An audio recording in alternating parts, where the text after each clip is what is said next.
اعوذ باللہ من الشیطان الرجیم بسم اللہ الرحمن الرحیم بلا من اسلم وجہہ للہ وہو محسن فلہ اجرہ عند ربی ولا خوف علیہم ولا هم یحزنون۔ سورۃ البقرہ آیت نمبر 112۔ اللہ رب العزت کا قانون، بلا، ہاں اللہ کا قانون یہ ہے، من اسلم وجہہ للہ، جس شخص نے بھی اپنا منہ اللہ کے سامنے جھکا دیا، یعنی اپنی ہر چیز کو اللہ رب العزت کے سپرد کر گیا۔ پھر سپرد کرنا کبھی غرض کی وجہ سے ہوتا ہے، کبھی خوف کی وجہ سے ہوتا ہے، کبھی محبت کی وجہ سے ہوتا ہے۔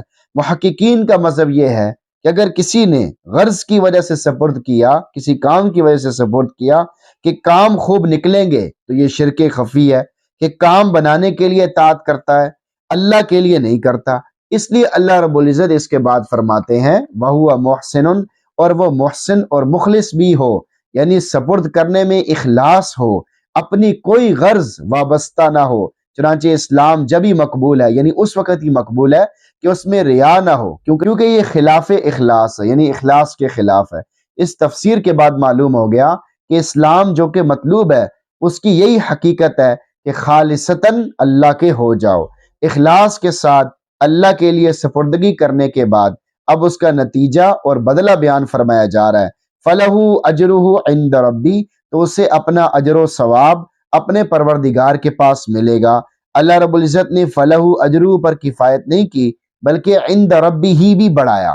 اس میں بڑا راز ہے کہ ایک تو کسی مزدور سے کہتے ہیں کہ کام کرو ہم تمہیں کھانا کھلائیں گے، اور ایک یہ کہ اپنے پاس بٹھا کر کھانا کھلائیں گے، اور وہ مزدور عاشق بھی ہو تو کس قدر شوق سے کام کرے گا اور کھانے سے کس قدر خوش ہوگا۔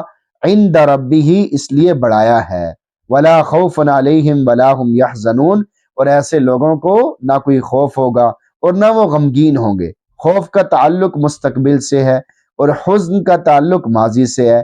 مطلب یہ ہوا کہ جنتیوں کو نہ تو مستقبل میں کسی نقصان کے پہنچنے کا خوف ہوگا اور نہ ہی ماضی پر حسرت و افسوس کریں گے کہ ہائے یہ نہ ہوا، ہائے وہ نہ ہوا۔ استدلال کا حاصل یہ ہوا کہ جب یہ قانون مسلم ہے تو اب صرف یہ دیکھ لو کہ یہ مضمون کس پر صادق آتا ہے۔ سو ظاہر ہے کہ پہلے حکم شریعتوں کے منسوخ ہو جانے کے بعد انہی پر چلنے والا کسی طرح فرمانبردار نہیں کہلایا جا سکتا، بس یہود و نصارہ کسی طرح بھی فرمانبردار نہ ہوئے۔